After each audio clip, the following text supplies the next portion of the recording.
పత్రిక విలేకరులకి, వీడియో జర్నలిస్టులకి, ఇక్కడికి విచ్చేసిన నా కుటుంబ సభ్యులకి, కుటుంబ సభ్యులంటే పత్రికా విలేకరుల దగ్గర నుంచి ఛాంబర్ చైర్మన్ దిల్ రాజు గారితో సహా నాకు అందరూ సమానం. తర్వాత నేను ఈ సినిమా ఇండస్ట్రీకి వచ్చి దాదాపు 50 సంవత్సరాలు అయింది. ఎప్పుడూ కూడా ఎవరిని మీ డేట్లు ఇవ్వండి, కాల్ షీట్లు ఇవ్వండి, నేను సినిమా తీస్తానని నాగేశ్వరరావు దగ్గర నుంచి, శోభన్ బాబు గారి దగ్గర నుంచి, కృష్ణరాజుని కూడా ఎప్పుడు అడగల. వాళ్ళు మా బ్యానర్లో మా కథలు వచ్చి సినిమాలు చేశారు. తర్వాత ఇప్పుడు మళ్ళీ నేను గోపీచంద్ గారు డైరెక్టర్ గారు చెప్తున్నారు, మీ కేఎస్ నాగేశ్వరరావు దగ్గర నేను శిష్యుడిని. ఆ కేఎస్ నాగేశ్వరరావుని కూడా ఫస్ట్ ఇంట్రడక్ట్ చేసింది నేనే, అది రిక్షారుద్రయ్య అనే సినిమాకి. అట్లానే ఈ బాబుని, విక్రాంత్ శ్రీనివాస్, ఈ బాబుని కూడా ఈ సినిమాతో ఇంట్రడ్యూస్ చేస్తున్నాం. ఈ బాబు కూడా ఒక మంచి మహావృక్షం కావాలని, ఈ సినిమాతో అవుతాడని కూడా నేను నమ్ముతున్నాను. ఎందుకంటే నేను ఈ సినిమా చూశాను. డైరెక్టర్ పార్ట్ అద్భుతంగా చాలా బాగా తీశాడు ఈ బాబు. అంచేత ఇతనికి కూడా చాలా చాలా మంచి భవిష్యత్తు ఉంటుంది. నేను ఆ అబ్బాయి పొగడటం కోసం చెప్పట్లేదు, ఆ అబ్బాయి చేసిన కృషికి చెప్తున్నాను. ఇక హీరో లక్ష్, అందరి తండ్రుల్లాగానే నాకు కూడా నా బిడ్డ బాగుండాలని ఉంటుంది. అంతకుమించి నాకు ప్రత్యేకంగా పెద్ద కోరికలు లేవు. ఎందుకంటే నేను బిడ్డల విషయాల్లో నాకు ఒక పాప, 2 బాబులు. వాళ్ళ ముగ్గురు విషయాల్లో నేను 100కు 100 మార్కులు సంపాదించుకున్నాను.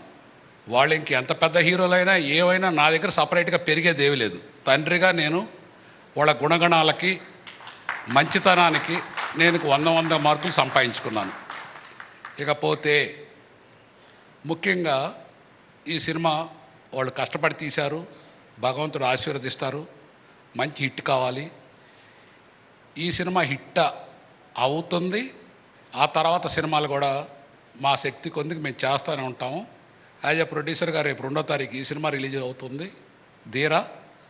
మార్చి 8 నేను డైరెక్ట్ చేశాను రికార్డు బ్రేక్ అని. దాదాపు అది 100 crores పైన బడ్జెట్ గ్రాఫిక్స్ పిక్చరు. మీకు ఎవరికి ప్రెస్ వాళ్ళకి అనౌన్స్ చేయలేదు. ఆ సినిమా నేను 5 సంవత్సరాల నుంచి తీస్తున్నాను నా టేస్ట్ ప్రకారం. అది ప్యాన్ వరల్డ్ ఫిలిం. దాని గురించి కూడా ఈ వారంలోనే మన ప్రెస్ అందరినీ పిలిచి అవి చూపిస్తాను. తర్వాత సునీల్ కుమార్ రెడ్డి గారి కాంబినేషన్లో హిందీ పిక్చర్ ఒకటి చేస్తున్నాను, హార్బాజ్ ఖాన్ గారు.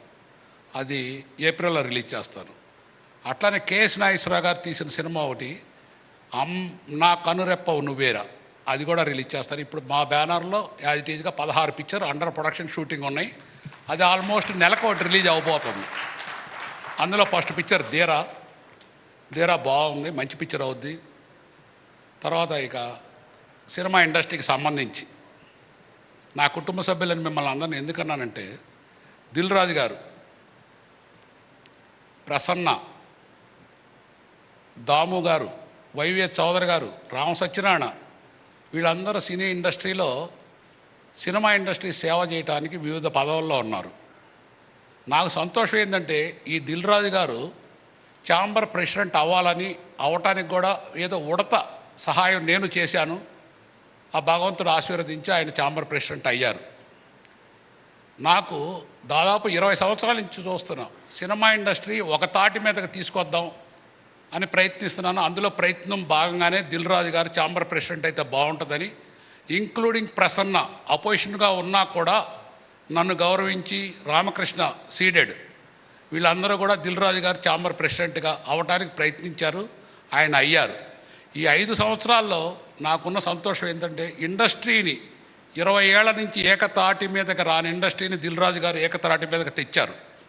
ఎవరు ఎన్ని చెప్పినా ఆయన కృషి ఆయన చేస్తున్నారు. అంత బిజీలో ఉండి కూడా సినిమా ఇండస్ట్రీకి ఎక్కువ భాగం చేస్తున్నారు. ఇంకా దిల్ రాజు గారి గురించి చెప్పాలంటే, ఇప్పుడు ఉన్న ముఖ్యమంత్రి గారు, మొన్న మా ఛాంబర్ ప్రొడ్యూసర్ కౌన్సిల్ అందరూ కలిశారు. ఇప్పుడున్న ముఖ్యమంత్రి గారు చాలా ఫాస్ట్గా డెసిషన్ తీసుకునే వ్యక్తి రేవంత్ రెడ్డి గారు.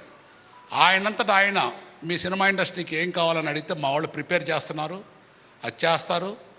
హైదరాబాద్ అనేది తెలుగు సినిమా ఇండస్ట్రీకి ఒక కాబోయే పెద్ద హబ్బు. దానికి మన దిల్ రాజు గారి కృషి, దాము గారు, ప్రసన్న గారు, వైవే చౌదరి గారు అందరూ కూడా ఉన్నారు. అంచేత రాను రాను మన తెలుగు సినిమా ఇండస్ట్రీ చాలా గొప్ప స్టేజ్కి వెళ్ళటానికి ఒక అవకాశం ఉంది ఇప్పుడు ప్రస్తుతానికి. తర్వాత ముఖ్యంగా మీకు చెప్పేది ఏంటంటే, ఇప్పుడు మీరు చూస్తున్నారు, నా కో ప్రొడ్యూసర్స్ కానీ మేము కానీ ఏదైనా షూటింగ్ చేయాలంటే ఒక చోట నుంచి ఒక చోట వెళ్ళడానికి ఒక హాఫ్ డే పోతుంది. తర్వాత ఏదో ఒక 4-5 అవర్సే షూటింగ్ చేస్తున్నాం. నేను దిల్ రాజు గారికి చెప్పాను, మీరు గవర్నమెంట్ని అడిగి ఒక హబ్బు ఎక్కడైనా సరే పెద్ద ల్యాండ్ తీసుకొని నిర్మాతలకి అందరికీ కూడా ఇళ్ళు, స్టూడియోలు అన్నీ ఒక ప్లేస్లో ఏర్పాటు చేస్తే ఇంకా నంబర్ ఆఫ్ పిక్చర్స్ ఎక్కువ జరుగుతాయని ఆ ప్రయత్నం కూడా ఆయన చేస్తున్నారు. ఖచ్చితంగా రాను రాను తెలుగు సినిమా ఇండస్ట్రీ బాగుంటుంది.